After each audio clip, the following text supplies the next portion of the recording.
Gracias. Como le dijimos al inicio, está con nosotros Juan José Rodríguez Prats. Usted lo conoce bien, un panista crítico, un panista severo, un conocedor de la política en México y un polémico conversador. Querido Juan José, me da gusto saludarte. Bienvenido. Ricardo, muchas gracias por tus palabras. Espero estar a la altura de las expectativas. Juan José, pues resulta que los dirigentes de tu partido, el PAN, están muy contentos ahora con un diálogo con el presidente López Obrador. ¿Qué significa esto? Mira, en primer lugar, yo te diría que hay una crisis cultural en todos los partidos y en el país. Si tú metes la lupa en todos los partidos, traemos crisis similares, desarticulados, sin ideología. Tal parece que en el político mexicano hay una aversión a la cultura, hay una aversión a la historia. Inclusive en el viejo PRI había una élite pensante, había una élite que le daba cuerpo ideológico a la vida política, a la vida nacional. Tenían muchos intelectuales, había una vinculación también entre la academia y el gobierno. Después de esta introducción, te diría yo que uno se puede alegrar de que haya diálogo. Ahora, el diálogo tiene que tener ciertas características. El respeto mutuo es lo primero que se tiene que señalar. La congruencia, o sea, que se diga lo que se ofrece, que se cumpla la palabra. Al día siguiente del diálogo que había iniciado y se había efectuado vía la Secretaría de Gobernación, el presidente de la República hacía ostentación de cierto vencimiento, de cierta doblez. Me parece que rompe ya cualquier posibilidad del acuerdo. Con Andrés Manuel lo conozco, no es posible llegar a acuerdos. O se hace lo que él dice o no hay posibilidad de acuerdo. Esto es una característica que él tiene. Él no acepta y no es característica propia de él. Tal parece están surgiendo y desde la vieja Grecia se hablaba de la itis, pero en los últimos años han surgido una serie de estudios de cómo son los líderes populares y tal parece que los lee Andrés Manuel y sigue el manual puntualmente, puntualmente.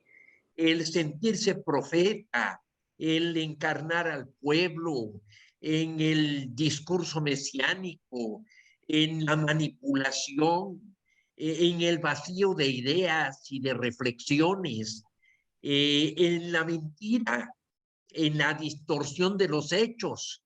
O sea, y esto es algo que está amenazando a la democracia e inclusive en pueblos que se supone que ya deberían haber superado estos conflictos. Hace muchos años se hablaba, lo decíamos creo que en el programa pasado, de la clase madura más evolucionada, la clase política más responsable era la chilena, que había entrado en la alternancia, que lo había hecho con tersura, que lo había hecho con responsabilidad. Mira nada más el dilema que van a tener que despejar el próximo domingo. Fíjate, en 1800 empezaba el siglo XIX y en Alemania vivían, los tres vivían en ese momento en Alemania. Kant de 75 años, Goethe de 50 y Beethoven de 30. Yo creo que si hablamos de filosofía, de literatura y de música, los tres estarían en grandes entre los grandes. Sí, sí, sí. Y en el 33 de este siglo llega vía el apoyo del Parlamento después de la quema del Reichstag, que era su recinto, llega Hitler al poder. Claro. Entonces, ¿dónde está? ¿Cuál es el elemento que tenemos que introducir para no ser vulnerables, para no ser frágiles.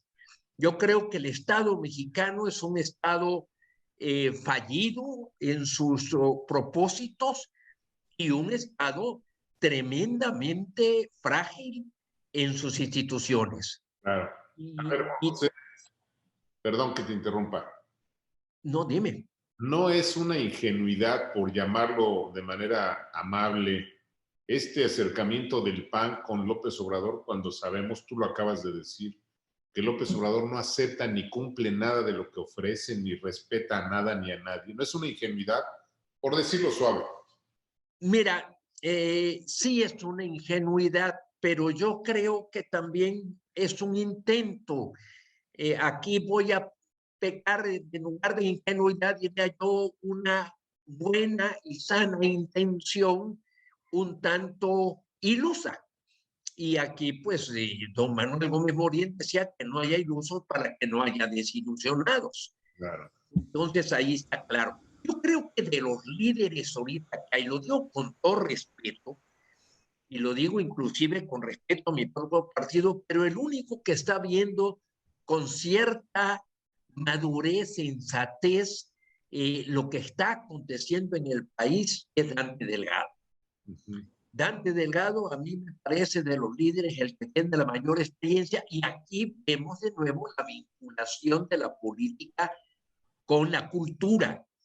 O sea, está consciente, conoce el sistema político, ha visto su evolución, militó en distintos partidos y el resto podemos decir, bueno, yo diría que inclusive en el caso del partido que está en el poder, Morena, no es un partido, eso no es un partido, eso es una estructura de poder creado por el presidente de la República en muchos años de recorrido, un esfuerzo denodado, perseverante, pero que va a ser su vida efímera, porque en el momento en que Andrés Manuel deje de tener poder, al día siguiente Morena se convierte en una batalla campal y eso se disuelve. Ese es el gran problema. Vamos a entrar a un gran vacío y en la carencia, porque tú sabes, porque lo has vivido en carne propia, lo difícil que es ser de oposición. Claro. Y hay muchos escritores, editorialistas, que ante el esfuerzo que estamos haciendo desde la oposición, yo llevo 3 campañas participando y 3 derrotas electorales, una a la gobernatura y 2 a las diputaciones, por un distrito en Chiapas y por otro distrito en Tabasco. Yo solamente he podido llegar a cargos de elección popular vía la difícil y tortuosa ruta de la representación proporcional. Entonces, estamos viendo cierto desprecio, cierta actitud de decirnos qué pésimos son estos, qué malos políticos, pero ¿de dónde lo dicen ellos? Desde posiciones muy cómodas. Claro. En tu caso, tú das la pelea, tú das la lucha, tú has dado la batalla desde tu columna, y no de ahorita, de hace muchos años, pero veo a otros que lo hacen con tal facilidad.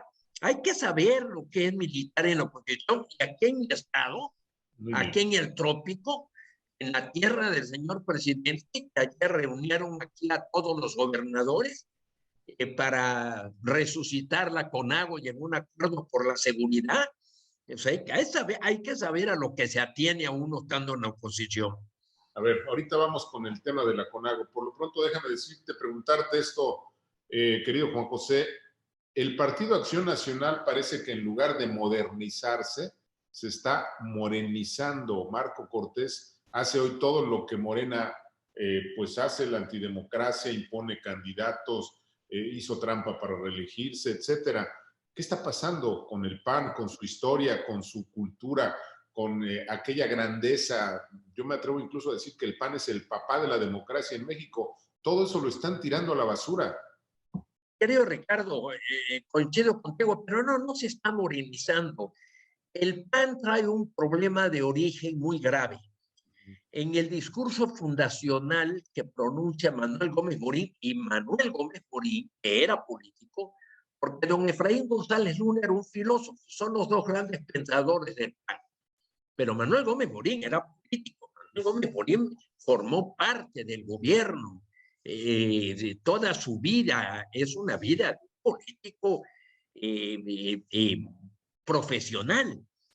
Y en el discurso fundacional, el 14 de septiembre del 39, es una frase que a mí me sorprendió, porque dice, aquí hay gente decente, aquí hay gente que no se dedica profesionalmente a la política. Aquí hay gente que le dedica su tiempo libre a venir a un partido, a cumplir un deber. La política como agobio, lo hemos dicho en otras ocasiones. Esa es la tragedia del PAN. El que Marco Cortés esté de presidente del PAN no nos debe sorprender por las limitaciones de Marco Cortés, sino por la apatía, sino por el desinterés, sino por la falta del cumplimiento del deber, sino por la abstención de tanto panista valioso que simplemente lo vieron pasar porque Marco Cortés ganó sin contrario. Sí, exacto. Y en la elección anterior se prestó el nieto de don Manuel Gómez Morín para participar, pero no podemos decir que tampoco hubo una elección. Muy bien. Entonces, qué tragedia, qué tragedia. Esa es la tragedia de México y tal vez de toda Latinoamérica. Muy bien. Su desprendimiento del deber cívico. Esa es la tragedia de México, el desprendimiento del deber cívico. Por eso tenemos que vincular la política con la cultura. Tenemos que reconciliar al ciudadano con la política. Ese discurso de que la política ensucia, de que la política denigra, de que no te metas en la política, eso es el antecedente de los peores regímenes.